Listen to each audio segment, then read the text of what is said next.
foda, tá ligado? Eliminado, sim, porém, a torcida aqui, ó, apoiando o time, porque não faltou raça, não faltou vontade e não faltou empenho.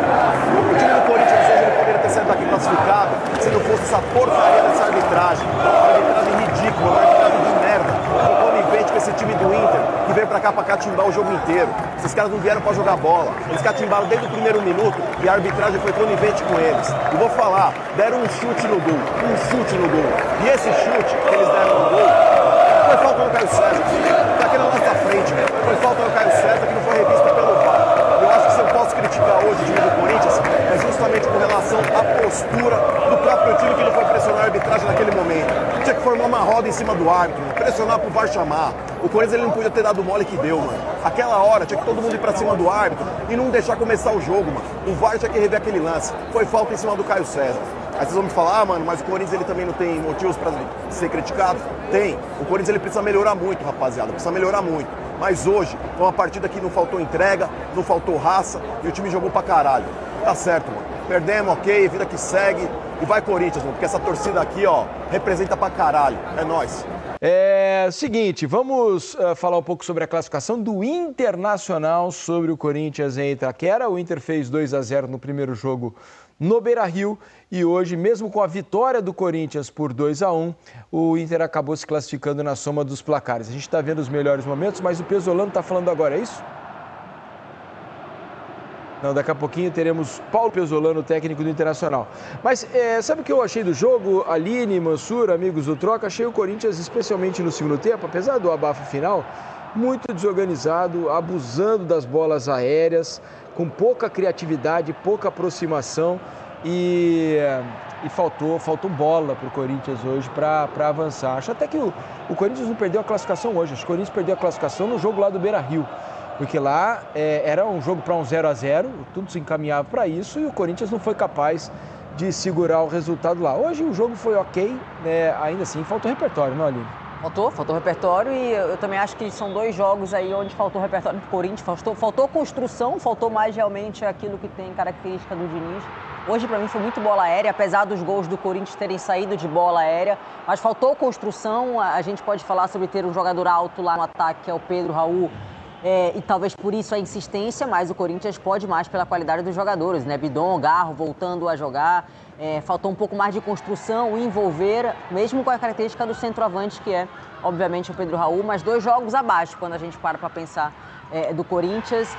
Agora o Internacional fez dois bons jogos, mesmo que de um estilo diferente, sendo mais defensivo, mais pragmático, conseguiu defensivamente se defender, mas também conseguiu, quando saiu, ser inteligente. Hoje teve uma mudança tática, que foi o Bruno Henrique dar um passinho atrás ali, né? Porque o Vidiaga acabou não jogando, e aí entrou o Paulinho pelo lado direito, mas ele manteve o Bernabé ali, né? Naquela função híbrida pelo lado direito, sendo um terceiro zagueiro, sendo um lateral.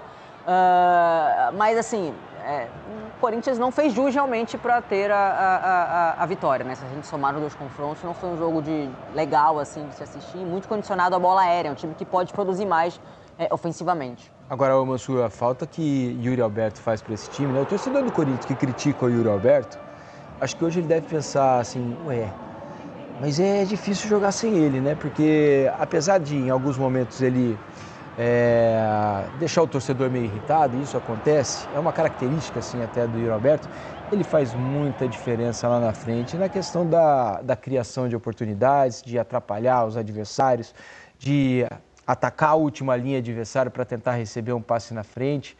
É flagrante essa falta que não só Yuri, mas o Memphis também, que hoje estava na arquibancada, daqui a pouco a gente tem imagens para mostrar, especialmente os dois atacantes fizeram no jogo de hoje, né? Mas sabe o que mais me chamou a atenção? Assim, é lógico que um jogador de talento acima dos outros, ou da média dos atacantes do elenco nesse momento, vai fazer falta. Ainda mais quando você não tem um substituto. Pedro Raul fez até o gol, mas não é um jogador que está totalmente afirmado como um jogador que dê garantias à torcida quando ele joga, né?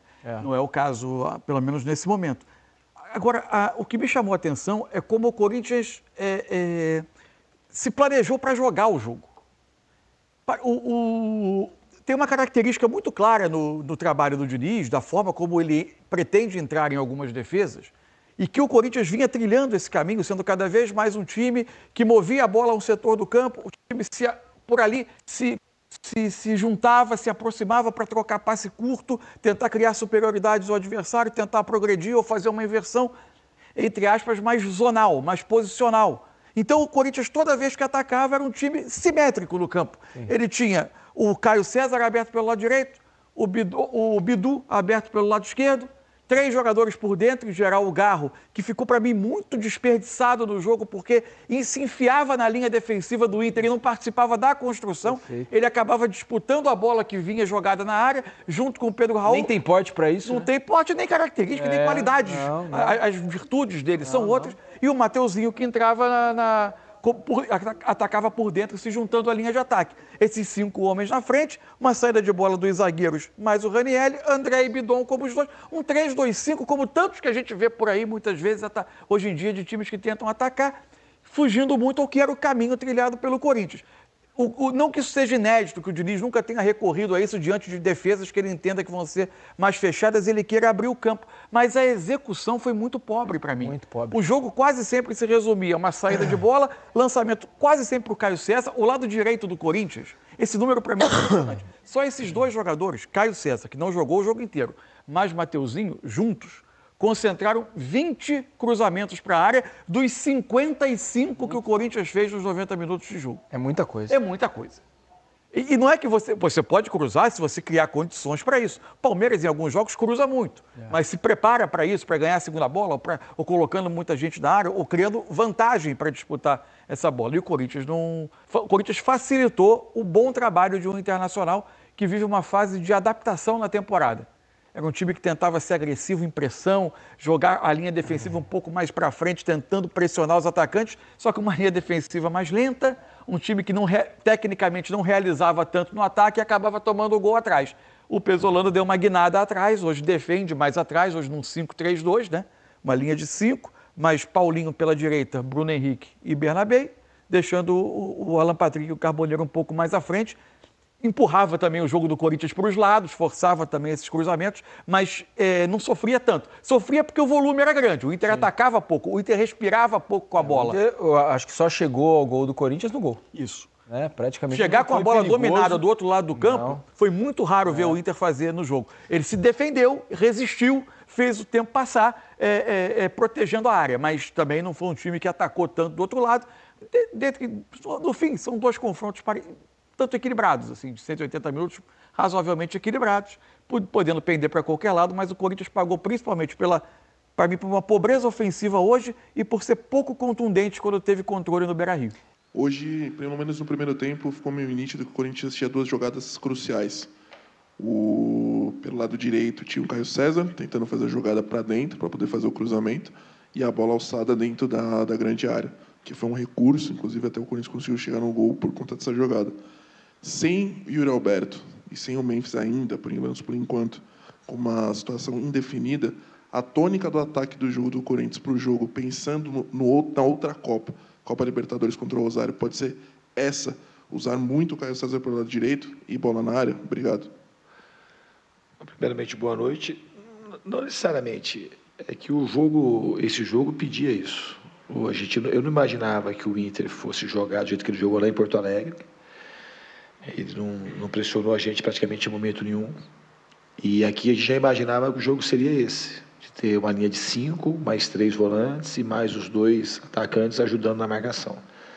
Então, com 10 caras o tempo todo atrás da linha da bola, da intermediária para trás.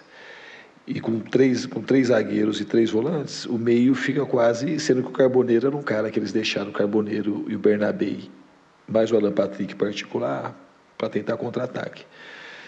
Então, se o meio é muito fechado, você tenta jogar por dentro, além de ser difícil você furar por dentro, você tem uma chance de tomar contra-ataque.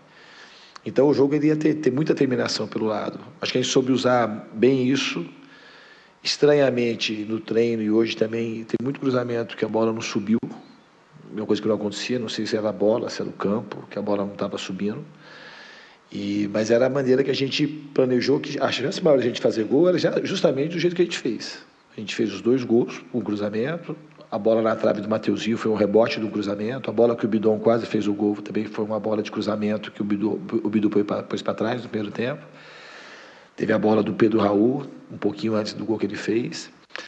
Então era um jogo que sobra quando você joga com times, joga dessa forma muito retrancado, com o meio muito fechado, é a bola terminar pelo lado. Não que você vai terminar todas pelo lado, mas assim, era o normal disso acontecer. Então a estratégia do jogo que a gente tinha era essa, e a gente conseguiu executar bem, um pouquinho mais. O futebol hoje não segue uma lógica formal de você jogar melhor, atacar mais, chutar mais, você vai ganhar o jogo. Mas o Inter praticamente deu esse chute no gol, um chute difícil, mas muito mais difícil do que as chances que a gente perdeu de entrar. Tentou chutar, acertar o gol e acertou a bola lá no trinco. Diniz, aqui à sua direita, boa noite. Luiz Fabiani, da Bandeirantes. Hoje a opção no setor ofensivo foi pelo Pedro Raul, que pôs fim a um jejum de 17 meses sem marcar. E no banco de reservas, em sua maioria, garotos da base. Diante desse cenário, o quão frustrante é para o treinador saber que talvez uma das soluções para o ataque hoje não estava disponível, estava no camarote acompanhando o jogo, após uma semana extensa de idas e vindas quanto à sua renovação com o Corinthians, no caso, o Memphis Depay. O mais importante para mim é que a gente está muito próximo de contar com ele. E todo mundo sabe, eu não tive ainda o privilégio de contar com ele aqui desde que eu cheguei. Ele foi, desde que ele chegou no Corinthians, um dos jogadores mais decisivos. E é um cara que tem um brilho diferente. E ele vai nos ajudar muito. Estou ansioso para a renovação. Está muito perto de acontecer. Eu acredito que nesses próximos dias ele vai acertar a renovação e a gente vai poder trabalhar juntos, que eu não tive ainda. Eu trabalhei com o Memphis no campo uma semana, praticamente, só alguns dias, nem uma semana, acho que uns 4 ou 5 dias. Então ele é um cara que vai dar peso para o nosso time, vai dar qualidade, dar experiência. Então vai ser muito bom poder contar com ele. Diniz, aqui, boa noite. Rafael Jacobucci, do Portal Meu Timão. O senhor é dos poucos treinadores do futebol brasileiro que debate de forma ampla o nosso futebol. E aí, nesse ponto que eu quero chegar. O quanto impacta, né, um planejamento dentro do Corinthians quando você tem alguns problemas fora das 4 linhas. Isso não acontece desde agora, desde o ano passado.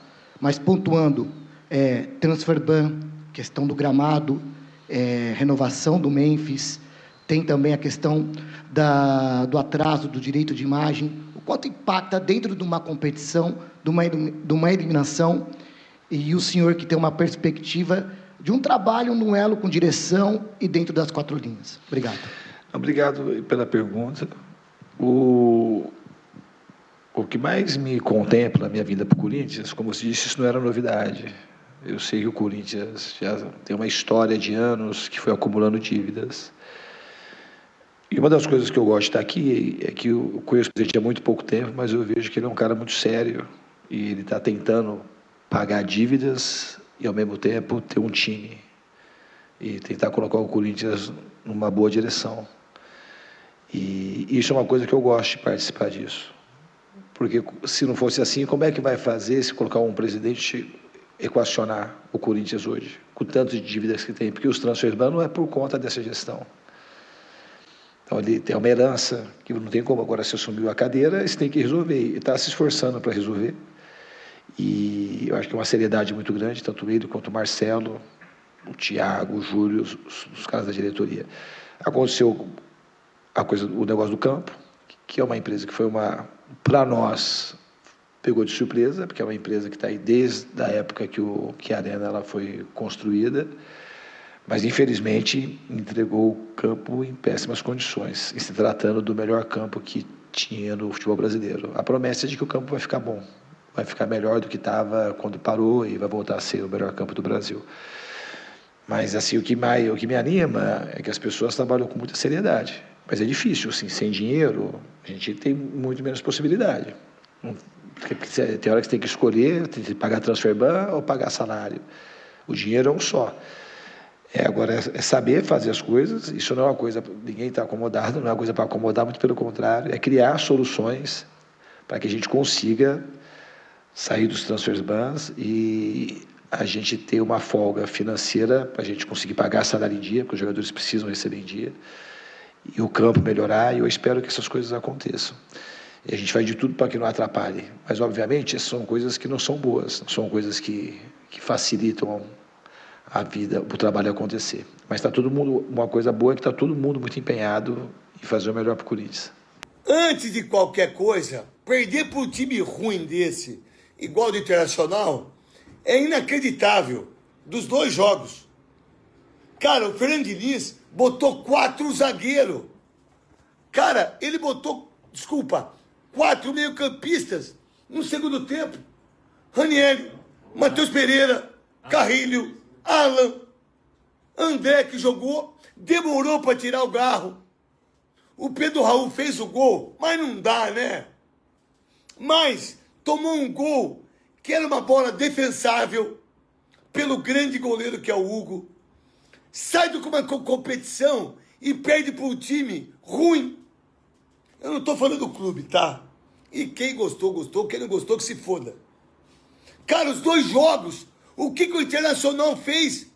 Teve uma chance, um erro de marcação do Mateuzinho e do Gabriel Paulista. O cara fez um gol, dando um chute no gol. O Corinthians ganhou o jogo.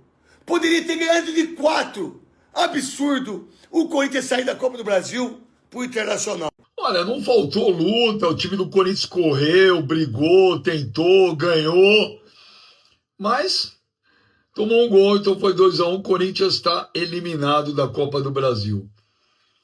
Agora, o que eu não consigo entender é o que o Fernando Diniz fez hoje, a não ser que tinha jogador machucado, e eu não sei, tá? Eu não pude ir ao estádio hoje. Ele tirou André, ele tirou Bidon, ele tirou Garro e ele tirou o Caio César. Até agora eu não consigo entender. O time precisando ganhar, fazer gol, e ele tira os melhores jogadores do time. Ainda colocou Carrillo e Alan. Eu não entendi. Bom, acabou a Copa do Brasil, agora é rezar. O Brasil, como poucos, são os atuais campeões, mas dessa vez caem nas oitavas de final. É uma quebra de expectativa para vocês também, para além da torcida, mas principalmente para vocês, jogadores? Sí, es un golpe muy duro para nós como grupo, mas este time, esta institución no deja você ficar de cabeça baixa y lamentando, sí, y tem que ser autocrítico y se reponer rápido, porque já daqui a 3 dias a gente tem Brasileirão e das 6 dias a gente já tem Libertadores, então tem que sair rápido da tristeza, sí, doe muito porque a gente é o último campeão e não pensamos em nenhum momento ficar fora, sobretudo por lo que significa Corinthians na Copa do Brasil e sabendo que a gente é o último campeão. Mas infelizmente o futebol é assim, agora temos que pensar nas coisas que a gente fez de errado para isso acontecer e nutrir mais ainda as coisas positivas que hoje a gente tem muitas. O Mateuzinho comentou que os cruzamentos foram algo treinados ao longo da semana, especialmente por saber que o Inter vinha mais fechado aqui para hoje, tanto que os 2 gols saíram assim. Dessa forma, você imagina que o jeito que o Corinthians atuou aqui na Arena hoje foi determinante para o resultado, ou foi mais um primeiro jogo que deixou a desejar e acabou culminando com o placar agregado? Sim, acho que o jogo de lá, infelizmente, a gente deu muita vantagem, que nos mata-mata é difícil depois se repor. Mas hoje fizemos 2 goles, tomamos um gol. A única jogada que eles fizeram gol. Acontece, futebol, mas fico com essa energia que a gente recebeu do torcedor, sabendo que pode acreditar em nós e que este time, este grupo vai a fazer muitas coisas para dar uma alegria para eles. Na última semana que vem, jogo contra o Rosário, um time que tem o Di Maria também como um dos seus líderes técnicos ali. Como vai ser para você, especialmente, jogar na Argentina contra um time que tem um cara desse também que pode fazer uma diferença para eles? Sim, a gente pensa mais em nós que em Central, que em Rosário. Sabemos a fortaleza de nosso grupo, sabemos que Central é um time grande que temos que respeitar, mas o Corinthians também tem um nome muito grande na Libertadores e é isso, é futebol. A gente tem que pensar em fazer um grande jogo lá para depois chegar aqui em casa e definir.